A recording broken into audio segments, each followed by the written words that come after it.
اعوذ باللہ من الشیطان الرجیم بسم اللہ الرحمن الرحیم۔ آج کا ہمارا سبق سورہ فرقان کی آیت نمبر 72 سے لے کر اس کی اختتام یعنی آیت نمبر 77 تک ہے جی۔ یہ 6 آیات ہیں جو آج کے سبق کا حصہ ہیں، اور اس کے بعد سورہ فرقان اپنے رب کے فضل سے تکمیل کے مراحل کو پہنچ جائے گی جی۔ تذکرہ اللہ تبارک و تعالیٰ عباد الرحمن کا کر رہا تھا، جو حقیقت میں رحمان کے بندے ہیں، ان کی صفات کا تذکرہ جاری تھا، اور اللہ جس کو اپنا بندہ کہے اس کو اللہ نے ایک اضافی بونس یہ دیا تھا کہ وہ اگر صدقے دل سے توبہ کرے، اللہ کا بندہ، رحمان کا بندہ، وہ اس لیے توبہ کرتا ہے کہ اللہ اس کے گناہ معاف کرے۔ اللہ نے کہا تو رحمان کا بندہ ہے، میں رحیم ہوں، میں غفور ہوں، میں نہ صرف تیری توبہ قبول کرتا ہوں، تیرے اس گناہ کو معاف کرتا ہوں جس کی تو توبہ کر رہا ہے، بلکہ میں ان تمام گناہوں کو نیکیوں سے بدل دیتا ہوں۔ یہ اللہ تبارک و تعالیٰ کا کل اعجاز ہم نے سنا تھا۔ اچھا، پھر آگے چند اور صفات جو عباد الرحمن کی ہیں، فرمایا والذین، یہ وہ لوگ ہیں، لا یشہدون، ہرگز یہ شاہد نہیں بنتے، گواہ نہیں بنتے، الزور، جھوٹ کا، یہ کبھی بھی جھوٹی گواہی نہیں دیتے۔ جھوٹی گواہی کے بارے میں نبی صلی اللہ علیہ وسلم کی ایک معروف حدیث ہے، کئی دفعہ مختلف جگہ پر پچھلے اسباق میں یہ آ چکی ہے کہ ایک دفعہ اللہ کے نبی صلی اللہ علیہ وسلم خانہ کعبہ کے ساتھ ٹیک لگا کر تشریف فرما تھے، اور صحابہ کرام طواف کر رہے تھے، کوئی نفل پڑھ رہا تھا، مسجد صحن میں تھے، تو اچانک جو ہے وہ اللہ کے نبی صلی اللہ علیہ وسلم ٹیک چھوڑ کے جیسے کچھ کہنے لگے ہیں، اور آس پاس جتنے لوگ تھے ان سب کو مدعو کیا، متوجہ کیا، سنو سنو سنو۔ اب نبی بلائے اور صحابہ کرام کی شان کے وہ نہ آئے، سارے دوڑتے ہوئے آئے، اللہ کے رسول کیا ہو گیا؟ تو فرمایا کہ کیا میں تمہیں 3 بڑے کبیرہ گناہوں کے بارے میں نہ بتاؤں؟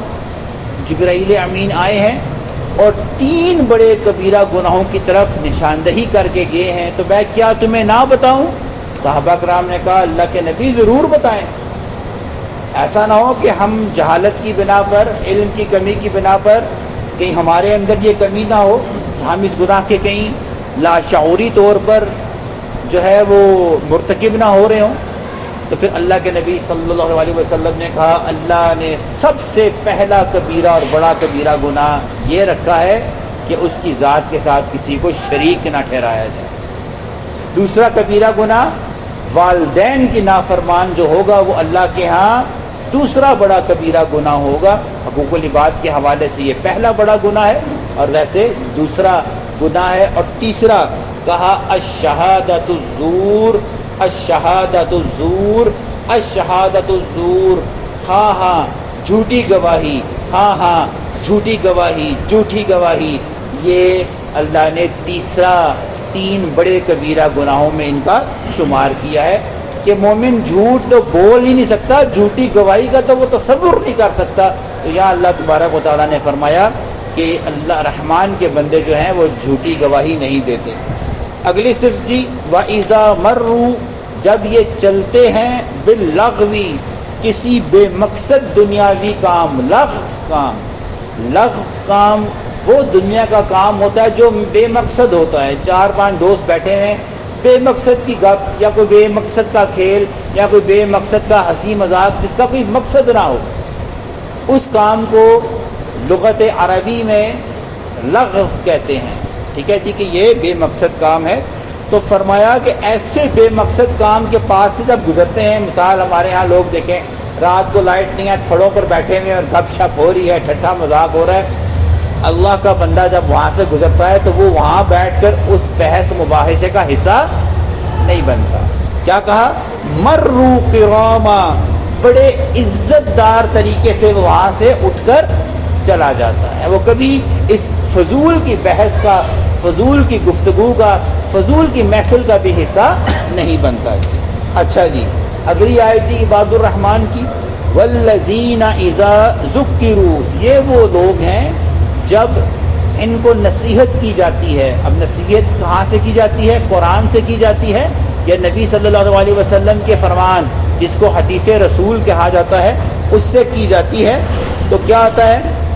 بِآیاتِ ربہم، جب ان کو نصیحت کی جاتی ہے اللہ کی آیات کے حوالے سے، لم یخروا، ہرگز یہ نہیں گرتے، علیہا، اس کے اوپر، ثم، بہرے بن کر، وعمیانا، اندھے بن کر.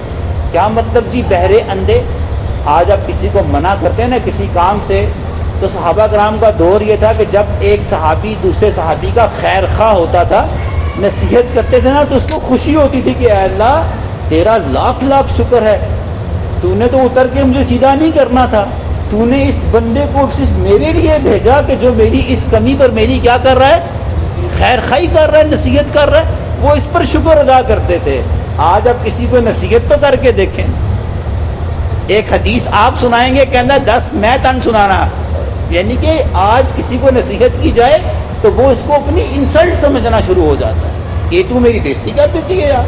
ٹھیک ہے، تو اللہ نے کہا کہ سم و عمیانہ، بہرے اندھے کا مطلب اگر آپ کسی کو نصیحت کریں تو وہ یعنی کہ سن تو لی اس نے، جب سن کر وہ عمل نہیں کرتا تو اس کو اللہ نے کیا شمار قرار دیا؟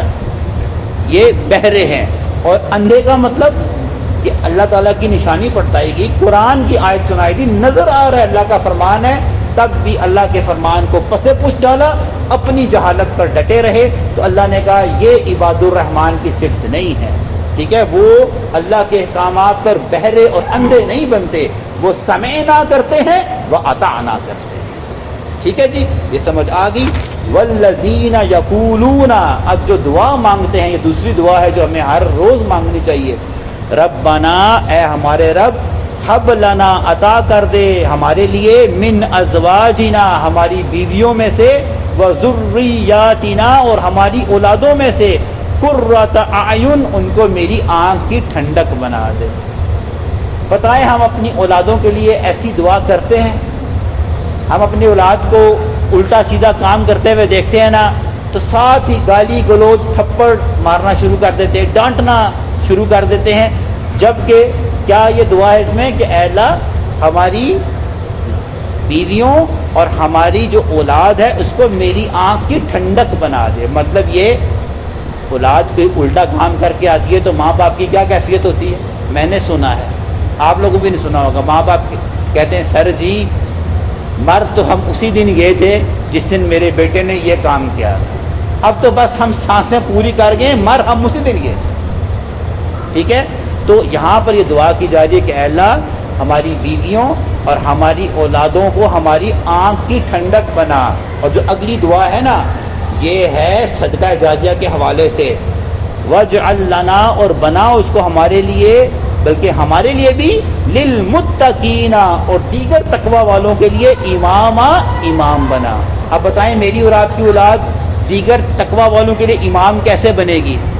ابھی آپ نے قاری تیمور صاحب کے پیچھے عشاء کی نماز پڑھی ہے، کیوں پڑھائی؟ اور عابد صاحب میں یا آپ ہم کیوں اس مسلک میں کہ اللہ نے ہمیں قرآن آتا ہی نہیں، یاد ہی نہیں.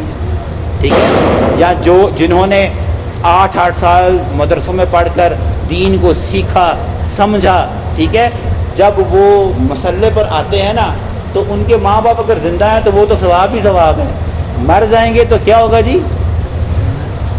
صدقہ جاریہ کا.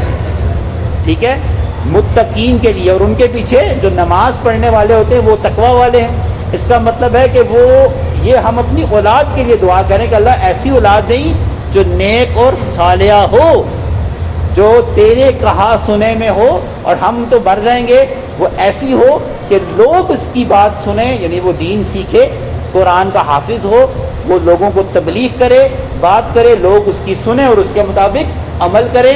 ہم مر جائیں گے، ہمارا صدقہ جاریہ امام رہنمائی کرنے والا بنا دے. ٹھیک ہے. اور قیامت کے دن بھی یہ اولاد جو ہے نا، وہ اگر میں نے اپنی اولاد کی ایسی تربیت کی ہے تو مجھے پتہ میری اولاد کی جو اگلی اولاد آئے گی وہ بھی حافظ بنائے گا اس کو. ہم نے ایک اینٹ صحیح لگائی ہے، اس سے پوری بلڈنگ کیا ہو جائے گی، وہ اگلی در نسل در نسل در نسل ٹھیک ہوتی جائے گی، جب تک وہ نسل میری جلتی رہے گی. صدقہ جاری والا معاملہ ہے. اچھا جی، تو اللہ نے یہ اتنی بڑی دعا ہے کہ ہماری بیویوں کو اور ہماری اور اولادوں کو بھی آنکھ کی ٹھنڈک، اور ہماری اولاد کو تقوی والوں کے لیے رہنمائی، عالم، نیک اور صالحہ، اور ہمارے لیے صدقہ جاریہ بنا دے. اچھا جی، اللہ نے فرمایا یہ ہیں عباد الرحمن کی صفات، اور ان کے بعد اللہ نے ان کا انعام تذکرہ کر کر سورت کو ختم کیا ہے. اولئک یجزون غرفہ، ان لوگوں کو جزا دی جائے گی، الغرفۃ بالا خانے، کمرے ہوں گے، بما صبروا، ان کی صبر کرنے کی سبب سے، وَيُلَقَّوْنَ فِيهَا، اور ان کو ڈالا جائے گا، پیش کیا جائے گا، تحیۃً، تحفہ دعا، و سلامہ، اور سلام اور عافیت کے تحفے فرشتوں کی طرف سے. فرشتے ان جیسوں کو سلام کیا کریں گے. اللہم اجعلنا منہم، اللہ ہمیں بھی یہ صفات عطا فرما دے. اور اللہ نے کہا یہ کام کوئی 1 گھنٹے کے لیے نہیں ہوگا، خالدین فیہا، ہمیشہ کے لیے رب نے ان کی عزتیں لکھ دی ہیں، یہ ہمیشہ ایسی عزتوں میں رہیں گے. حسنت مستقرہ، کتنی بہترین ٹھکانہ ہے، وہ مقامہ، اور مقام و منزلت ہے، یہ بہت بہترین ٹھکانہ اور یہ بہت بہترین مقام و منزلت ہے. لیکن یہ مقام و منزلت کچھ اعمال کے ساتھ مشروط ہے، جو آپ پچھلے کل کے سبق میں بھی اور آج کے سبق میں بھی یہ صفات ہیں جو ہم سن کر آئے تھے عباد الرحمن سے. یہ صفتیں اللہ کو پسند ہیں، ایسی صفتوں والوں کو اللہ یہ انعام عطا فرمائے گا. اور آخری بات کہی اللہ تبارک و تعالیٰ نے، کل یہ کفار سے معاملہ ہے جی، اور یہ پورا ہوا تھا دنیا میں غزوہ بدر کی شکل میں، کیونکہ مکی صورت ہے. اس کے بعد جو پہلی جنگ ہوئی تھی وہ غزوہ بدر ہوئی تھی. یہ وعدہ اللہ نے غزوہ بدر میں بھی پورا کیا، اور آخرت میں بھی ان کا وعدہ کفار کے لیے بالکل تیار ہے، جس کا تذکرہ یہاں پر ہے جی. یہ آخری آیت ہے جی. کل، اے نبی صلی اللہ علیہ وآلہ وسلم انہیں کہہ دیں، ما یعبأ، نہیں پرواہ کرتا، بکم ربی، تمہارا رب، اس بات کی، لولا دعاؤکم، اگر نہ تم دعا کرتے. اگر تم اللہ سے دعا نہیں کرو گے نا، یا نہیں کرتے، تو اللہ کو بھی تمہاری کوئی پرواہ نہیں ہے. ٹھیک ہے جی. ہم عاجز مخلوق ہیں، ہمیں تو تکبر جائز ہی نہیں. ہم تو صبح دوپہر شام عاجزی انکساری میں رب کے آگے دعائیں بھی کرتے رہیں، تب بھی ہم اس کی ایک نعمت کا شکریہ ادا نہیں کر سکتے. ٹھیک ہے. تو اللہ نے فرمایا اگر تم مجھے، ان کفار سے بھی یہ کہا کہ اگر تم میری پرواہ نہیں کرتے، میری دعا یعنی میری نصیحت، میری قرآن یا میرے نبی صلی اللہ علیہ وسلم کے پیغام کی طرف نہیں آتے، تو پھر ہمیں بھی کوئی پرواہ نہیں تمہاری. فقط کذبتم، البتہ تحقیق تم تکذیب کر بیٹھے. تو سن لو، فسوف یکون، البتہ ہو جائے گا بہت جلد، لزاما، یہ عذاب یہ تمہیں چمٹ جائے گا اگر تم اللہ اور اس کے رسول کی اتباع نہیں کرو گے جی. تو دعا ہے جو سنا رب تعالیٰ ہمیں سمجھنے کی اور عباد الرحمن کی صفات اختیار کرنے کی توفیق عطا فرمائے، ہمارے گناہوں کو رب تعالیٰ معاف فرمائے جی.